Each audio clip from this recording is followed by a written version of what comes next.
નમસ્કાર, મારું નામ નીનામાં અસ્મિતાબેન ગણપતભાઈ છે। હું પરમારના ખાખરિયા પ્રાથમિક શાળામાં ધોરણ 8 માં અભ્યાસ કરું છું। આજે હું તમને અમારા પ્રોજેક્ટ ગ્રીન એનર્જી ટકાઉ ભવિષ્ય માટે ઉર્જા ક્રાંતિ વિશે માહિતી આપીશ।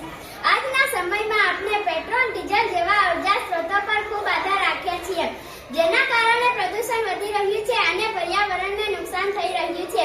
આ સમસ્યાનો ઉકેલ માટે અમે અહીં આ વિચાર રજૂ કર્યો છે। કૃષિ ક્ષેત્રમાં ઉર્જા ક્રાંતિ। આપણે ખેતરમાં સિંચાઈ માટે સૌર ઉર્જાનો ઉપયોગ કરી શકીએ છીએ। સોલર પ્લેટો દ્વારા ઉત્પન્ન થતી વીજળીથી પાણીના પંપ ચલાવી શકાય છે, જેનાથી ખેડૂતોના વીજળીનો બિલ અને ડીઝલનો ખર્ચ બચે છે।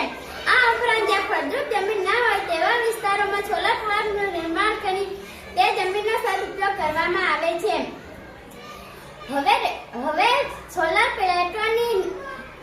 સોલર પ્લેટોમાં પણ નવી ટેકનોલોજી સાથે મૂવેબલ સોલર પ્લેટો આવી રહી છે।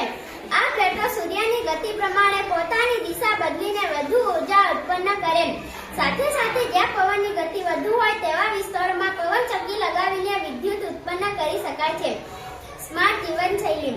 ઘરો પર સોલર પ્લેટો લગાવીને ઘર માટે વીજળી ઉત્પન્ન કરી શકાય છે। જો વીજળી વધારે ઉત્પન્ન થાય તો તેને કંપનીને વેચીને આવક પણ મેળવી શકાય છે। આ સિસ્ટમને નેટ મીટરિંગ કહેવામાં આવે છે। આપણે હાઈવે રોડ ઉપર સ્માર્ટ સ્ટ્રીટ લાઇટિંગ દ્વારા વીજળી બચાવી શકીએ છીએ। આ લાઇટો કોઈની હિલચાલને ઓળખીને જ ચાલુ થાય છે। સાથે સાથે વાહનોની અવરજવરથી ઉત્પન્ન થતા પવનનો ઉપયોગ કરવા માટે રોડની બાજુમાં નાની પવનચક્કીઓ પણ લગાવી શકાય છે, જેનાથી વિદ્યુત ઉર્જા ઉત્પન્ન થાય। સ્વચ્છ પરિવહન। અહીં આપણે ઇલેક્ટ્રિક વાહનોના સૂર્ય ઉર્જા તેમજ પવનચક્કી દ્વારા ઉત્પન્ન થતા વિદ્યુત ઉર્જાનો ઉપયોગ ઇલેક્ટ્રિક વાહનોના ચાર્જિંગ સ્ટેશન માટે કરીએ છીએ।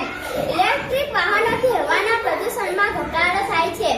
Biogas plant. બાયોગેસ પ્લાન્ટ અંતર્ગત ગાયોનું છાણ, ખેતીનો કચરો, શાકભાજીના અવશેષો તથા માનવ મળ જેવા ઓર્ગેનિક કચરો દાખલ ઇનલેટમાં કરવામાં આવે છે અને ડાયજેસ્ટર દ્વારા તેમાંથી મિથેન વાયુ છૂટો પડે છે અને સ્ટોરેજ ટેન્કમાં સંગ્રહિત થાય છે, જેનો આપણે રાંધણ ગેસ સાથે અન્ય બળતણમાં તેમજ સરકારના નવા પ્રોજેક્ટ અંતર્ગત બાયોગેસ દ્વારા ચાલતીઓના ગાડીઓના ઈંધણ માટે પણ કરી શકીએ છીએ।